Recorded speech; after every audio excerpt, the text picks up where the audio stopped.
So we'll be going over First Chronicles chapters 5 and 6, starting off with chapter 5. It talks about Reuben, tribe of Reuben. Reuben is listed first because he was Jacob's firstborn, but the chapter immediately reminds us that he lost his birthright because of sin. If you look at Genesis chapter 35 verses 22, it talks about how the sin that he committed was he slept with his father's concubine. And what's striking is that the birthright passes to Joseph, but the rulership line still belongs to Judah. And then in verse 6, the name Bera is mentioned, and which stands out because he's a named leader, but he was also someone that was taken into Assyrian exile. And this shows us that leadership doesn't exempt him from judgment. And then we see that geographically, Reuben settles east of the Jordan, um, expanding because their livestock is also increasing. And we see that there's blessings here. There's growth, land, success, but it's also paired with distance. Being east of the Jordan often symbolizes being on the edge, both physically and spiritually.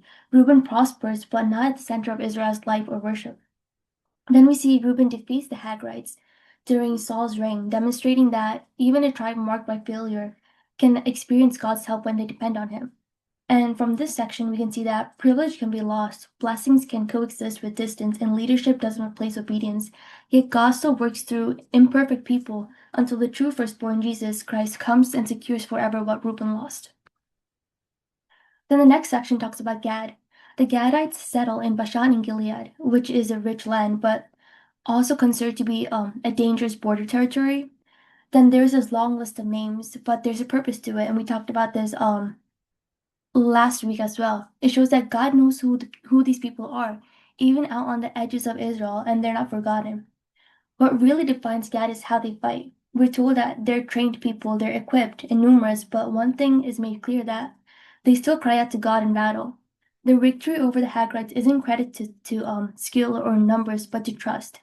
The author straight up says that the battle was God's, and it's a reminder that being prepared matters, but dependence on Christ matters more. Then we move on to the half-tribe of Manasseh. They're numerous, well-established, and led by men who are brave, respected, and influential. Despite all God had done for them, they go on and abandon him and chase the gods of the nations he had already defeated. That turn explains everything that follows, because we see that Assyrian doesn't rise by accident. God himself stirs up its kings, and we see that this section ends with them being in exile. They're taken away and remain there to this day. And this exposes the limits of external privilege, land, and lineage. And past victories cannot substitute for ongoing faithfulness. In contrast, Jesus embodies the faithful Israelites who remain obedient where the tribes failed. And through him, exile is ultimately reversed. Then moving on to 1 Chronicles chapter 6, verses 1 to 15 talks about the sons of Levi and the priestly line. And it lists Levi's sons, Gershon, Kohath, and Merari. But then it narrows it down to Kohath, Amram, and Aaron, highlighting the priestly line. Aaron's descendants from Nadab and Abihu to Zadok and Josedek, showing continuity even through exile. And this genealogy reminds us that proximity to God is a serious calling. And then the overarching point here is that God preserves a mediating priesthood, setting the stage for the ultimate high priest, who we know is Jesus, who perfectly represents humanity before God. And then verses 16 to 30 talks about the Levite clans and Samuel. This section lists the descendants of Gershon, Kohath, and Merari, including Samuel, who emerges from Kohath's line. It emphasizes that God raises faithful leaders even in complex or messy family lines. The careful record of each clan underlines that God knows his people individually and trusts them with worship and instruction. And then Samuel's appearance here foreshadows God's pattern of raising faithful servants to lead and teach his people. Then verses 31 to 47 talks about the temple musicians. There is Haman, Asaph, and Ethan who lead worship before the tabernacle and later the temple. Here we see that music is a form of ministry, something that should not be taken lightly. And naming these men showed that worship is structured, intentional, and inherited across generations. So placing the musicians on the left and right during temple service shows that God's work in Israel was organized to guide the people's heart and keep their focus on him. And then verses 48 to 54 talks about the duties of the Levites and the Aaronic priesthood. And it emphasizes on the distinction between the Levites and the priest. Levites, they were to handle support duties for tabernacle, while Aaron and his descendants are responsible for offerings, incense, and atonement. God's instructions through Moses continue to guide worship, showing that obedience is as important as lineage. And this underscores the principle that spiritual privilege comes with responsibility. And lastly, verses 55 to 81 talks about the allocation of Levitical towns. Um, the Levites are given cities and pasture lands throughout Israel rather than a single territory. So each clan, the Kohathites, Gershonites, and Merarites, was given towns with surrounding pasture lands scattered throughout Israel, including cities of refuge. So technically, it's not a traditional inheritance of land because the land itself still belonged to Israel's other tribes. And we read about this in Deuteronomy. The Levites are set apart for service, so they don't get the standard inheritance like the other tribes. But they were given towns with surrounding pasture lands to live in and sustain themselves. And that's all I had. Any thoughts or questions?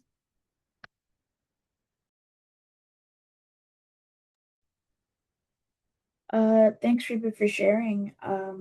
I definitely thought it interesting how you mentioned things about the birthright and how Reuben being the firstborn and the one who was supposed to get the birthright didn't. And in verse 2 it says, "Though Judah became strong among his brothers and a chief came from him, yet the birthright belonged to Joseph." That it just it's and yet even with the birthright given to Joseph, Christ did not come through Joseph. It's really deep stuff in there. To think about, like, if the birthright is associated with like double portions of blessings, right? Joseph's the fact that Joseph's two sons were counted as like half tribes, like both of their names are mentioned as tribes in Israel, the tribe of Ephraim and Manasseh. Technically half tribes, but both of them are known. Their names are visible. So um it's it's insane how God's justice works and how God still does not forget those who may not reach like a spectacular levels of worthiness like Joseph, but Judah was still not forgotten because Judah was raised up and called to the privilege of bringing forth a throne that would not end, that God would choose to come through the line of Judah instead of technically the more worthy Joseph. But yeah, I'm going to put the link for the doc in the chat. And as we usually do, anything in these chapters, any names, any specific verses or connections that we have to the yearly uh, theme or the link says chapter 3 and 4 because I didn't change the title of the thing, but it's still for chapters 5 and 6.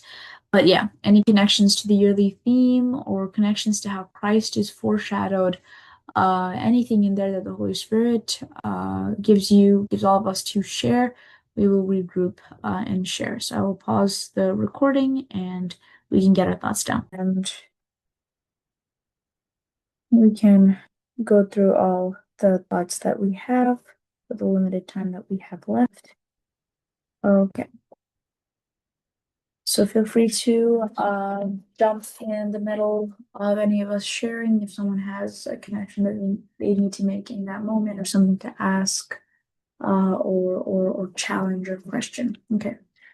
So David had already mentioned Reuben and what had happened. And again, the beauty of Chronicles, just filling in, like reminding us, like repeating, reminding, filling in on the details that we may have, that we may be fuzzy on, that we may have, forgotten. But yeah, Reuben gave the sin that he committed cost his birthright, even though, he was supposed to be Jacob's firstborn, Like you imagine being the firstborn of Israel, being like the firstborn of like this new heritage that God created.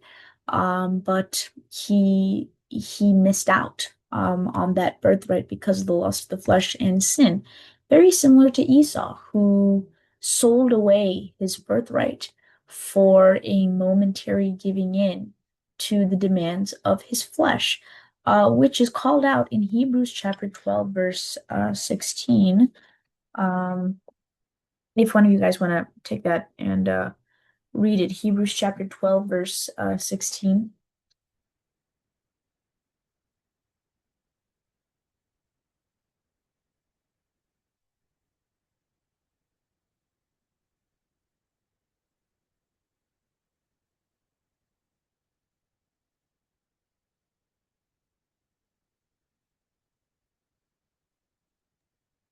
Okay, for lack of Verse time, I will 16. take it. Oh, does somebody have it? Make every effort to see that no one is sexually immoral or is godless like Esau, who for a single meal sold his inheritance rights as the oldest son. Oh, and can you do 17 as well? 17. Is that it?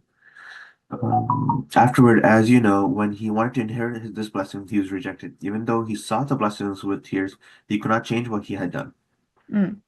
So those verses remind us it's crazy how Esau's sin is being compared to sexual immorality. Like when we think, oh, like he just all he did was just ask for some stew or whatever, right? But what he sold it, what he sold for, that stew, right? And there was nothing wholesome about the fact that it was stew. It was, whatever his flesh demanded in that moment, he gave into. So we can see similarities here with Reuben as well. Committing the law didn't even exist at that point because obviously, the law came in the time of Moses, but the law didn't even exist at that point. But it didn't take the law to, for God to start being displeased with things, right? Doing something like defiling one of your father's wives that was, wrong. And that's what Reuben did. He gave in to the demands of the flesh, and thus he lost his birthright. So we need to watch out for the things that we think may be harmless, or we let trick us into selling our birthright, essentially selling our, you know, identity and our blessing, identity in terms of who we are in God, because tomorrow there may not be a chance for us to repent, because as we read in Hebrews, we may even seek it with tears, like Esau did before his father Jacob. But there was nothing Jacob could do about it because, I mean, sorry, Esau did before his father Isaac.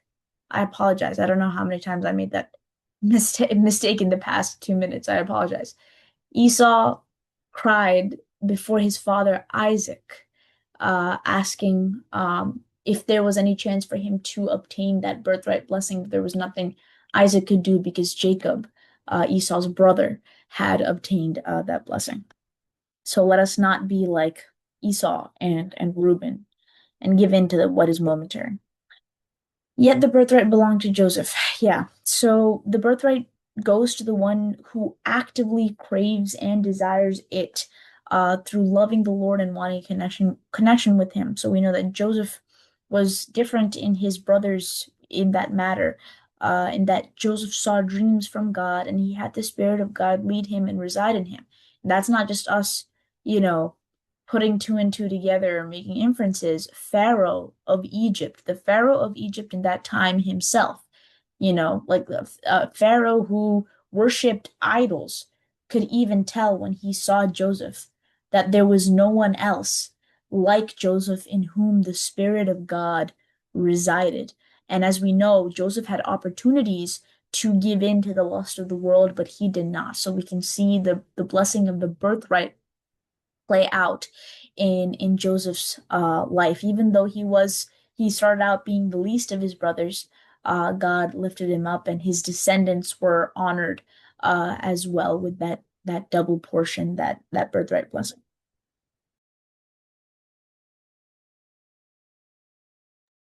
Yeah, like you said, Joseph had like 12 brothers. Reuben, the eldest, didn't get the birthright. It went to Joseph, mainly because they have sinned.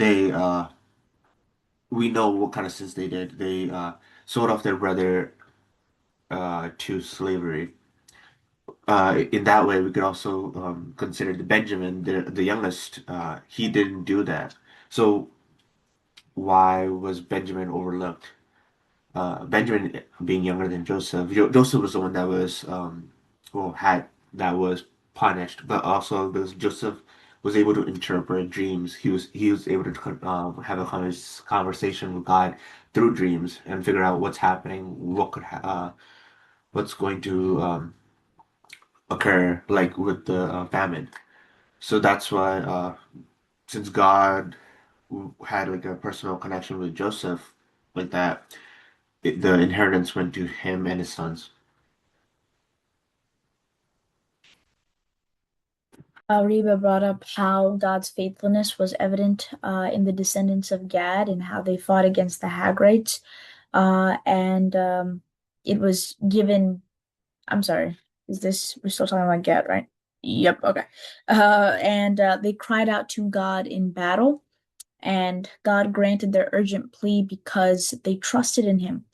So it wasn't their valiant nature that saved them, because it starts out by talking, and this is not just Gad, actually. This is including the Reubenites, the Gadites, and the half tribe of Manasseh, who had valiant men who carried shield and sword. They drew the bow, experts in war. And there's like thousands of them who were able to go to war. And yet, with all these qualifications, they cried out to God in battle because the battle was starting to overwhelm them.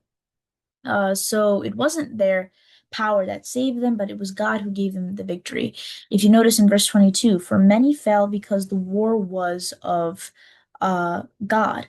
So this fight that they fought against the Hagrites, the fact that God granted their urgent plea, and many fell through God's strength that worked on their behalf.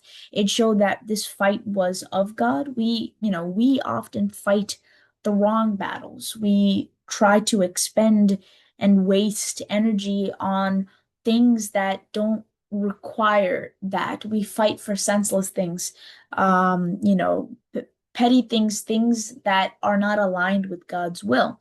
And we will not experience success with those endeavors because God's hand will not be with us. Or the other side of that coin could be us refusing to fight when we need to, right? Us refusing to fight when it's God's will for us to fight. And when I say fight, it's not like fist fighting with malice against other people, but rather in the spiritual realm, in terms of spiritual warfare, fighting in prayer, and winning victory, and receiving deliverance over things that are lording over us, things that Satan is using to attack us and jeopardize the inheritance that God has placed for us in the land that He has given us. But we can kind of skimp out and not realize that certain fights are of God, that we need to get up and have the resolve to fight for the victory that God has given us, because His hand can give us success. So the enemy can trick us in both ways, making us fight the wrong battles and discouraging us not to fight when the battle belongs to the Lord. Here in the half tribe of Manasseh, we see again, it takes the time to describe the mighty warriors, famous men, heads of their father's household. And yet because they were, part of the big three before, right? Reuben, Gad, and Manasseh, they had valiant warriors. And yet we see unfaithfulness. Even after they witnessed and recorded God's hand of victory working for them, they wanted to worship the lifeless idols of the peoples that the true and living God drove out. It's interesting that God stirs up the spirit of the king of Assyria to bring about judgment to Manasseh. And the fact that even the judgment that befalls Manasseh is not from like the power of any foreign gods, because as we know, the foreign gods themselves do not have any any power. Sure, like, powers and principalities of like the evil one can like work through different, namesakes and like stuff like that, and yet we see that God, there's nothing that can happen without outside of God's knowledge and his control, and outside of him allowing, because that's even the fact that the king of Assyria came and took over the Reubenites, the Gadites, and the half tribe of Manasseh. Even the fact that happened, it only happened because God allowed it. And yet the Reubenites, the Gadites, and the half tribes of Manasseh thought it okay, and like they forgot God's hand working on their behalf. They forgot God who answered them in their cry for mercy and for help, and they turned to the gods of the other nations, and those gods did nothing on their behalf. Those gods never cared for them. They never had any connection with those gods. It was purely out of wanting to be like those around them, even though everybody, those around them, were routinely falling into judgment from the true and living God. They did not experience the privilege that the Israelites experienced. Gershon, Kohath, and Merari, not the first time that we're hearing about these clans of the Levites. The Kohathites, well, each clan had specific responsibilities. The Kohathites carried the Ark of the Covenant, the table of showbread, the lampstand, the other sacred objects. They were not allowed to touch these items directly, but they carried them on poles. The Gershonites were charged with the fabric elements of the tabernacle, including the curtains, coverings, and entrance screens, and the Merarites were responsible for the structural components such as the frames, crossbars, posts, and bases of the tabernacle, because as you recall, the tabernacle was often transported, right? Because when the Israelites were in the wilderness and traveling to Canaan, they had to travel when the presence of God traveled before them.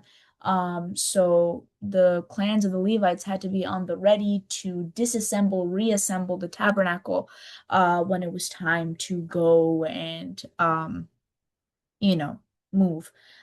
So other familiar names, we have Amram, the father of Moses, Aaron, and Miriam. He and his wife Jochebed, as we know, preserved Moses in the most hostile and dangerous of situations. We watched The Prince of Egypt together, if you guys remember. I don't recall seeing Amram in that movie. I do recall seeing the mom, but I mean, the fact that they were given, like, God gave them the strength to hide this baby for 3 months. Imagine hiding, like, a baby for 3 months, especially newborns. They would cry. It would be so hard. You would have to like lose so much sleep in order to protect and preserve and hide this child, while Pharaoh's soldiers were literally going door to door and killing um, the the male babies that were born to the Hebrews. And so like the Israelites were so low in morale that they themselves, after giving birth to their sons, would just throw them into the Nile, because they knew that they just believed that there was nothing for them that they could do to protect their children. But Amram and Jochebed saw the beauty of their son. They chose to see the beauty of what God gave them, and they hid him from Pharaoh and from Egypt. And when they could not hide him any longer, they just didn't throw him to the Nile.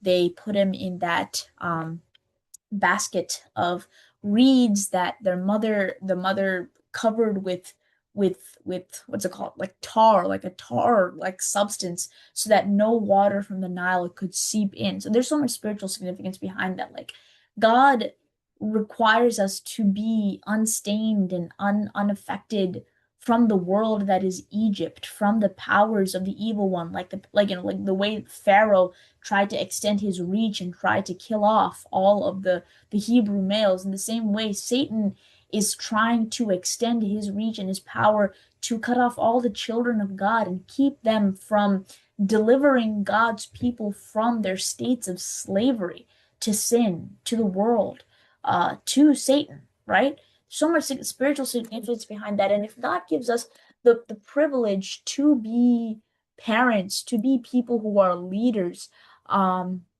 it's important that we make sure that our children that we raise are unstained and uncorrupted from the world, just like how Amram and Jochebed took it upon themselves to protect, hide, preserve Moses in that hostile situation. I just Aaron, Moses, Miriam, obviously, the big three, we know them so well. I mean, I could talk about Aaron and Miriam individually, but we know so many things about them.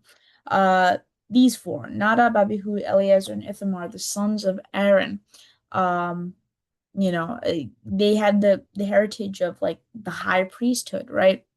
But Nadab and Abihu died. They were the oldest two, and they died because they offered strange fire um, in the altar while offering sacrifices and like administrating worship. They offered fire that was not, of the Lord, and fire from the presence of God came and consumed them. So it showed that it wasn't like, oh, there wasn't any, what's the word, leniency shown for the fact that, oh, they're sons of Aaron, oh, they're the nephews of Moses. It didn't matter what their lineage was or whose sons and nephews they were.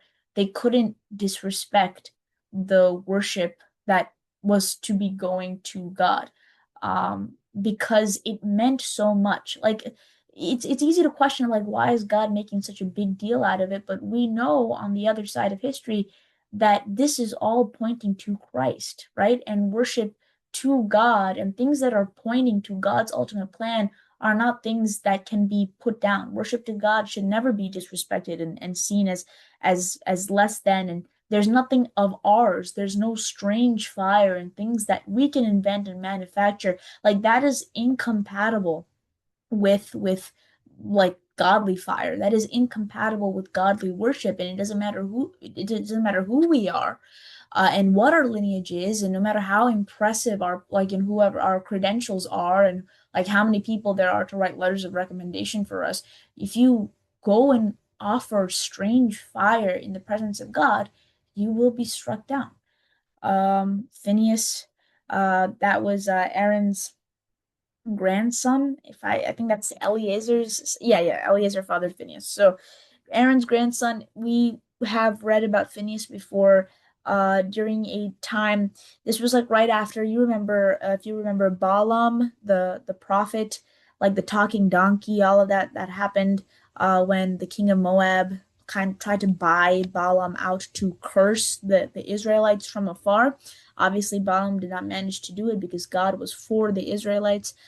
So Balaam eventually played five-dimensional chess and told the king of Moab to entice the Israelite men by sending out Moabite women and trying to seduce them and make them fall and make them come and worship the Moabite gods, so that God's wrath would come upon Israel and would no longer, like, protect them. So I mean, long story short, judgment came upon Israel because they left God and basically prostituted themselves out to the gods of Moab. They did not stay set apart and holy. And Phineas, Aaron's grandson, during this time when all the people were trying to come back to God, repenting and crying for the mistake that they made, one of the Israelites continued to still blatantly sin with one of the Moabite women. He was actually a son of one of the chiefs too. Like, he just, while everybody was crying for God's mercy, this guy came and just brought this Moabite woman into his tent, and Phineas like drove like a spear into the tent, killing both the man and the woman. So he was zealous for God in a time of normalized and disastrous sin. And about Korah, Reba, you can go ahead. Um, yeah, I just wanted to talk about Korah. I think that is familiar. We have talked about him in a previous Bible study. But just to recap, like Korah was a Levite who had led a rebellion against Moses and Aaron during Israel's wilderness journey. And as judgment, God caused the earth to open up and swallow Korah, his followers, and their households. Yet we see that he's mentioned here despite what he did, going against people chosen by God. And if you look later into the book of Psalm, we see that few of the psalm authored other than David was the sons of Korah. And the sons were spared, and God used their line to serve faithfully in the temple, showing that even a family once associated with rebellion could be redeemed and honored and worshiped. Yeah, 100%. Number 16 is that entire chapter is talking about Korah's rebellion in detail. Numbers chapter 26, verse 11 reads, it's talking about how the earth opened its mouth, swallowed up Korah and all who were with him. when that company died, and the fire devoured 250 men, and they became a warning, but the sons of Korah did not die. And well, again, Korah was trying to override God just because of the privilege. And I mean, we read about all the different roles that the Levites had, right? Each of the Levites had roles, but just because they had that privilege didn't give them the right and the license to try, overriding God's choices, right? Just because we are the chosen and royal priesthood doesn't mean we can try to come up to the place of God and try to boss God around. Uh, the sons of Korah separated themselves from their father's sin to appeal for God's mercy. When Moses told the people, separate, get as far away as you can from Korah, there were two other men with Korah as well. They weren't Levites, but those men, Korah, their wives, their families, their tents, everything were just taken down, swallowed up by the earth. And before that, Moses gave the warning, hey, get away, get far away from Korah and all these things that are devoted to God's judgment. And we can understand and infer that the sons of Korah, instead of standing by their father's sin, decided to run and separate themselves from that sin and appeal to God's mercy. And so they survived, and their descendants were, as Reba said, worshipers before the Lord, showing God's restoration. Also, Samuel was a descendant of Korah. That's pretty crazy. I feel like we were able to understand that Samuel himself was a Levite, which makes sense because otherwise he wouldn't be able to be in the tabernacle and serve in the tabernacle as a child or whatever and serve like a priest in his adulthood or anything. Uh, or do priestly duties with worship. He wouldn't be able to do that. But the fact that Samuel is a direct descendant of Korah is pretty crazy. So again, we see restoration from the past of sin and judgment. Here, speaking of Samuel, right? Samuel, his two sons are mentioned here, Joel and Abijah or Abijah. Uh, it's a reminder that again, Samuel was a Levite, but he was also a catalyst in the wrong, convenient form of worship that became a generational stumbling block and offense to God.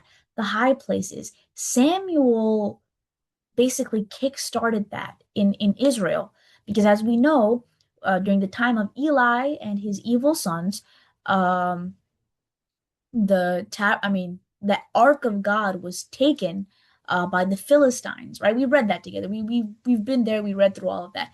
And the tabernacle did not have the ark of God for a long time, and so the worship was not happening there anymore. The worship started happening in multiple places all at once, and Samuel started doing this like circuit thing where he would go to one high place, do worship there, and then go to another high place, and do worship there, and just kind of make his way around and around and around and around. And that just became normalized. And everybody's like, yeah, like Samuel's giving us the thumbs up for it. So, he instated it. It's convenient this way. Oh no, the ark is with the Philistines. Well, what can we do, right?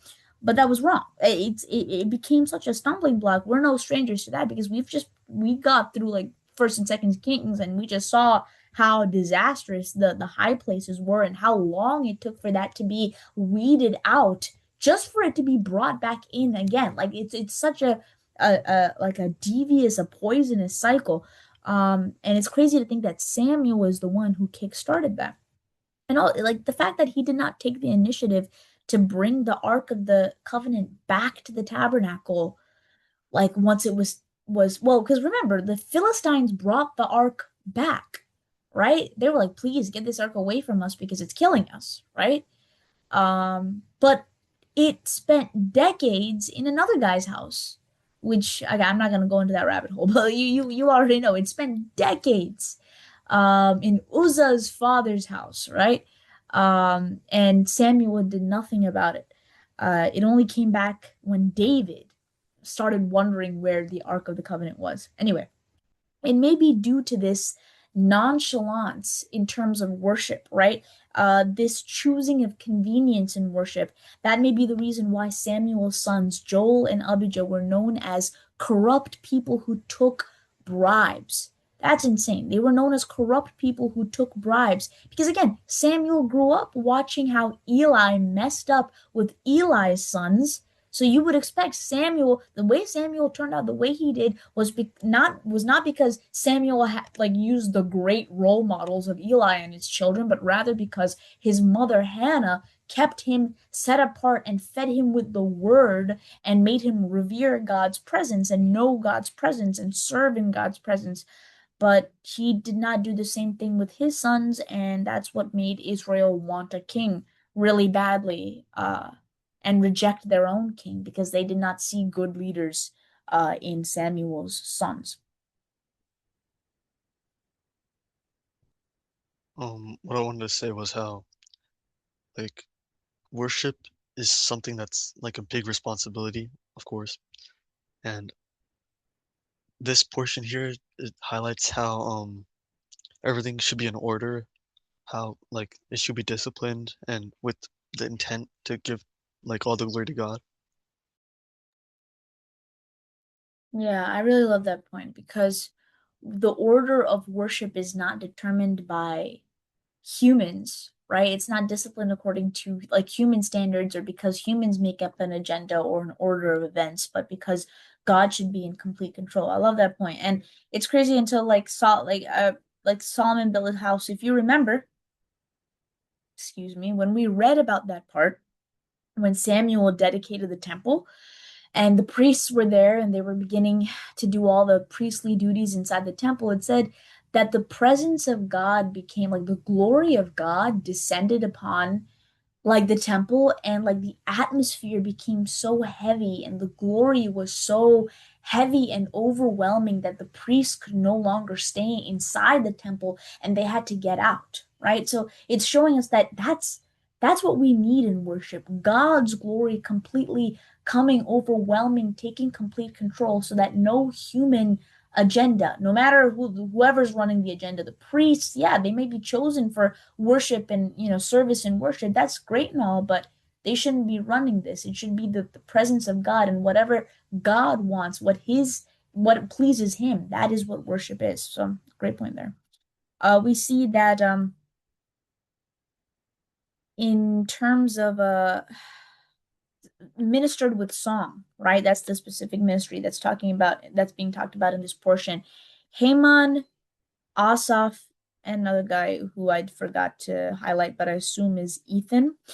They were three from the three like clans of the Levites. All were represented in this ministry of song and worship.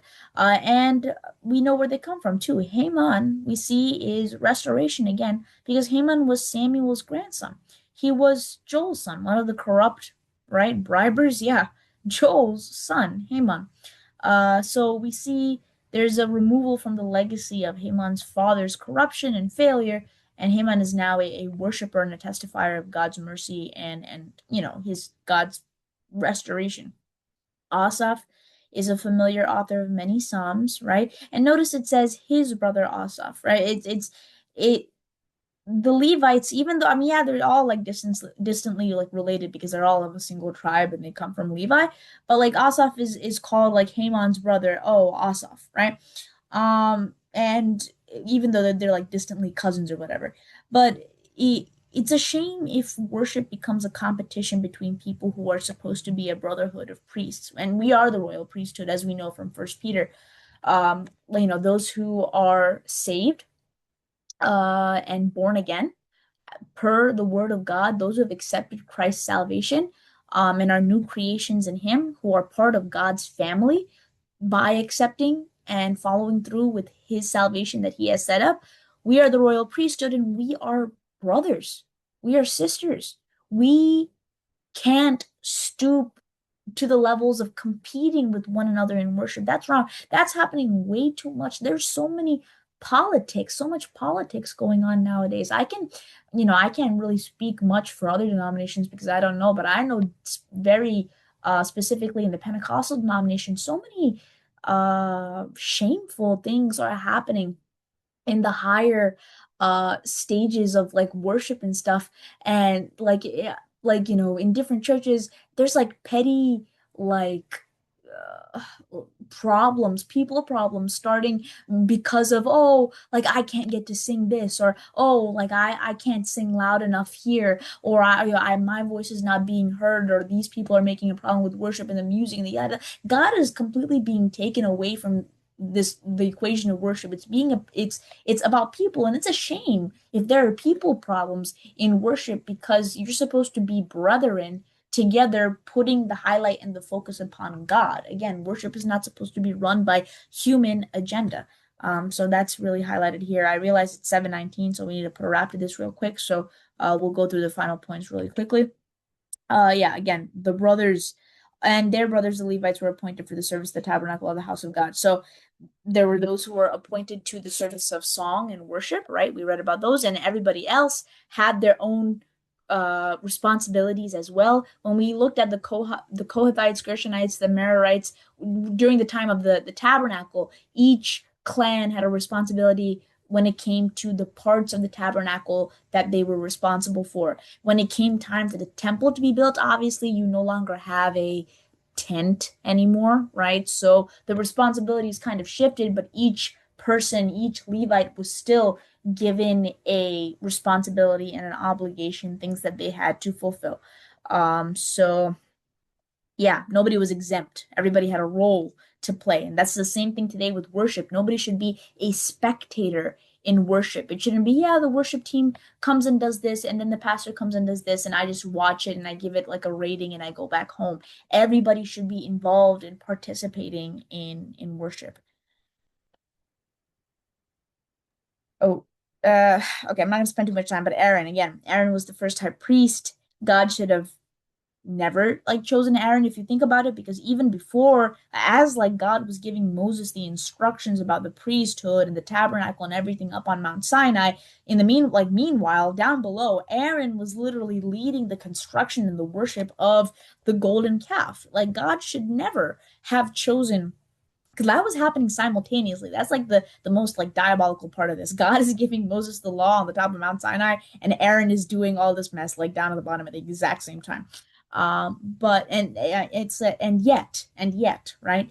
God chooses him, and it's a problem, I mean, especially because Aaron was the first to hold the office of the high priest, which had such a high and significant foreshadowing. Like it's so important to Christ, who is the ultimate high priest and the final high priest, which is the reason why priesthood is no longer an office in the church, because Christ is, well, it's not a specific office that can only be given to specific people, because Christ is the high priest, and the priests who minister unto the high priest are us. All of us who are the saints of God, those who have accepted salvation, those who are, the children of God, we are the royal priesthood. There is no one person from us who can rise up and call themselves a high priest, or a specific higher priest than anybody else. We are all equal as the royal priesthood of God, if you are children of God and redeemed by God through salvation.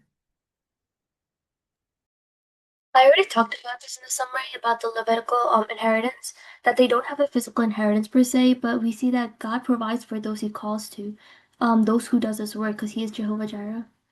Yeah, 100%. God promised to be their inheritance, and each tribe, when they were given their provinces and territories, each tribe had to have cities inside that were allocated for the Levites that lived among them. We see cities of refuge. We remember reading about those, where they were for the committers of unintentional murder. Those people who committed unintentional murder could run to the cities of refuge to escape the avenger who would be behind them to kill them. And again, we talked about the connection to Christ's redemption, like how the cities of refuge foreshadow Christ, because we can run to him to be safe from the judgment that we deserve. Again, that in this case, it's for unintentional murder, but we are saved even from our intentional sins, and our debts and our transgressions, when we run to Christ and call upon him for mercy. Um, Pasture lands.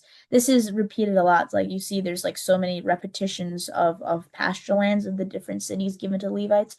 And we see like, I mean, I don't know. When I saw this, I thought maybe there's a link with shepherding. like pasture, like sheep, like the sheep are given pasture.